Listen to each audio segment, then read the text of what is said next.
Hi అండి, welcome to the Shri physics creative academy YouTube channel. Every year లాగానే ఈ year కూడా యాబ్సెట్ 2025 అండ్ నీట్ 2025 ఆస్పిరెంట్స్ కోసం YouTube videos and shorts తీసి upload చేస్తున్నానండి. myself Amareshwari, lecturer in physics and director of the Shri physics creative academy Guntur. So initial గా first video వచ్చేసరికి units and measurements నుంచి repeated question అయిన ఒక క్వశ్చన్ ని తీసుకొని దానికి సొల్యూషన్ ని నేను ఇక్కడ ఇస్తూ మీకు ఈజీగా ఎలా ఇలా యూనిట్స్ కన్వర్షన్స్ ఎలా చేయాలి అన్నది మీకు ఎక్స్ప్లెయిన్ చేస్తున్నానండి. Okay, now come to the question. ఈ క్వశ్చన్ ఏమి ఇచ్చారంటే ఇక్కడ in the equation p plus a by v square into v minus b is equal to constant and then the unit of a అన్నారు. So అంటే ఇక్కడ ఏంటంట p plus a by v square and v minus b ఈ రెండింటిని multiply చేసి constant ఇచ్చారు. మనకి ఇక్కడ pressure and volume two physical quantities ఉన్నాయి. ఈ టూ వేరియబుల్స్ ని చూడగానే మనకి ఏం గుర్తొస్తుంది అంటే pressure into volume is equal to constant అనగానే బాయిల్స్ లా గుర్తొస్తుంది. బట్ కానీ ఇక్కడ ఈ ఈక్వేషన్ దేనికి సంబంధించిందంటే బాయిల్స్ లాకి ఎక్స్టెన్షన్ అయిన van der Waals gas equation కి సంబంధించింది. So p plus a by v square and v minus b is equal to constant లో ఏ బి అనేవి టూ కాన్స్టెంట్స్. ఈ టూ కాన్స్టెంట్స్ లో ఏ అనే కాన్స్టెంట్ కి యూనిట్ ఏంటి అన్నది ఫైండ్ అవుట్ చేయమన్నారు. సో ఆప్షన్స్ 4 ఆప్షన్స్ ఇచ్చారు. ఇప్పుడు ఈ 4 ఆప్షన్స్ లో మనకి ఏ ఆప్షన్ కరెక్ట్ అన్నది మనం ఈ సొల్యూషన్ ద్వారా చూసుకుందాం. సో సొల్యూషన్ కి వచ్చేసరికి ఫస్ట్ ఆఫ్ ఆల్ మనం ఏ ఈక్వేషన్ ఏది ఇచ్చినా కానీ గివెన్ ఈక్వేషన్ తీసుకోవాలి. సో గివెన్ ఈక్వేషన్ ఏంటండి, p plus a by v square and v minus b is equal to constant అంట.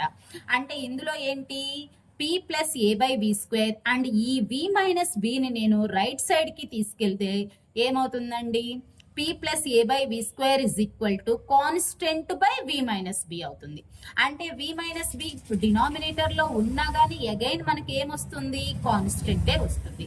అంటే దీన్ని బట్టి p plus a by v square is equal to constant రాసుకోవచ్చు అండి. అండ్ నెక్స్ట్ నేను ఈ ఏ బై వి స్క్వేర్ ని రైట్ సైడ్ కి తీసుకొని వెళ్తే p is equal to plus symbol కదండి, రైట్ సైడ్ కి వెళ్తే ఏమవుతుందండి, minus a by v square అవుతుంది.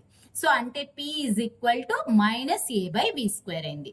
నెక్స్ట్ దీని నుంచి క్రాస్ మల్టిప్లికేషన్ చేసుకొని నేను ఏ కి ఒక ఫార్ములా లాగా రాసుకున్నానండి. ఇక్కడ ఏంటది, A is equal to negative sign ఇటు తీసుకొని వెళ్ళాను అండ్ p వి స్క్వేర్ రాసుకున్నానండి. సో ఇక్కడ మనకి ఏ క్వాంటిటీస్ ఉన్నాయి, 2 క్వాంటిటీస్ ఉన్నాయి. ఒకటి వచ్చేసరికి ఏమో ప్రెషర్ ఉందండి అండ్ నెక్స్ట్ సెకండ్ వన్ వచ్చేసరికి వాల్యూమ్ ఉందండి. అందుకోసం నేను విడివిడిగా unit of pressure and unit of volume కి రాసుకుంటే యూనిట్ ఆఫ్ ప్రెషర్ కి జనరల్ గా ప్రెషర్ అనగానే మనకేం తెలుస్తుంది, ఫోర్స్ పర్ యూనిట్ ఏరియా. అది రాగానే మీకు ఏం గుర్తొస్తుంది, ఫోర్స్ అనగానే న్యూటన్ ఫర్ మీటర్ స్క్వేర్ గుర్తొస్తుంది. బట్ కానీ ఇక్కడ మనకి న్యూటన్ ఫర్ మీటర్ స్క్వేర్ అన్నది ఎంకేఎస్ సిస్టమ్ అండ్ ఇక్కడ వచ్చేసరికి ఆన్సర్స్ లో ప్రతి ఆప్షన్ లో సిజిఎస్ సిస్టమ్ ఇచ్చారండి. అందుకోసం నేనేం చేశానంటే ప్రెషర్ కి సిజిఎస్ యూనిట్స్ అయిన డైన్ పర్ సెంటీమీటర్ స్క్వేర్ ని తీసుకున్నాను. అండ్ వాల్యూమ్ కి వచ్చేసరికి సెంటీమీటర్ క్యూబ్. వాల్యూమ్ అంటే ఏంటండి, length into mass, length into breadth into height కదండి. అందుకని లెంత్ బ్రెడ్త్ హైట్ 3 సెంటీమీటర్స్ లోనే తీసుకొని సెంటీమీటర్ క్యూబ్ గా రాసుకున్నానండి. దేర్ ఫోర్ మనం ఇందాక డిరైవ్ చేసుకున్న ఫార్ములా ఏంటండి, ఏకి A is equal to minus PV square కదా. అందుకోసం ప్రెషర్ కి వచ్చేమో dyne per centimetre square and next volume కి వచ్చేసరికి సెంటీమీటర్ క్యూబ్. అండ్ ఇక్కడ ఈ వాల్యూమ్ కి ఏముందండి, 2 ఉంది. అందుకని సెంటీమీటర్ క్యూబ్ హోల్ స్క్వేర్ అయింది. అంటే ఇక్కడ నెక్స్ట్ ఏం రాసుకున్నాను, A is equal to dyne per centimetre square into centimetre 3 2s ఎంత అండి, 6. అందుకని సెంటీమీటర్ పవర్ 6 అయింది. నెక్స్ట్ వచ్చేసరికి ఇక్కడ డినామినేటర్ లో 2 ఉన్నాయండి అండ్ నెక్స్ట్ న్యూమరేటర్ లో వచ్చేసరికి 6 ఉన్నాయండి సెంటీమీటర్స్. అందుకని ఈ రెండింటిని సబ్ట్రాక్ట్ చేసుకుంటే మనకి రిమైనింగ్ ఎంత మిగిలిందండి, 4. అంటే దేర్ 4 దీని నుంచి మనం ఏకి ఏమి యూనిట్స్ రాసుకోవచ్చు, dyne into centimetre power 4. So ఇది మనకి రిక్వైర్డ్ యూనిట్. అప్పుడు ఈ 4 ఆప్షన్స్ లో ఏది కరెక్ట్ అండి మనకి ఇప్పుడు? ఆప్షన్ సి చూడండి, option A centimetre power 5 and option B వచ్చేసరికి పర్ ఇచ్చారు, సెంటీమీటర్ క్యూబ్ ఇచ్చారు అండ్ ఆప్షన్ డి లోనేమో స్క్వేర్ ఇచ్చారు. బట్ కానీ మనకి ఎంత వచ్చిందండి ఆన్సర్? సెంటీమీటర్ పవర్ 4 అండి. అంటే dyne into centimetre power 4. So option C is the correct answer.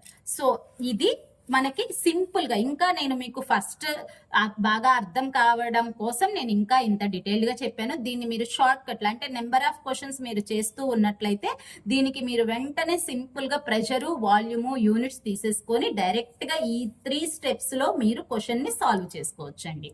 So నా ఎక్స్ప్లెనేషన్ కనుక మీ అందరికీ నచ్చినట్లయితే నా వీడియోని లైక్ చేయండి, షేర్ చేయండి అండ్ సబ్స్క్రైబ్ చేయండి. మీ ఫ్రెండ్స్ అందరికి కూడా మన Shri physics creative academy YouTube ఛానల్ని పరిచయం చేయండి. Thank you one and all.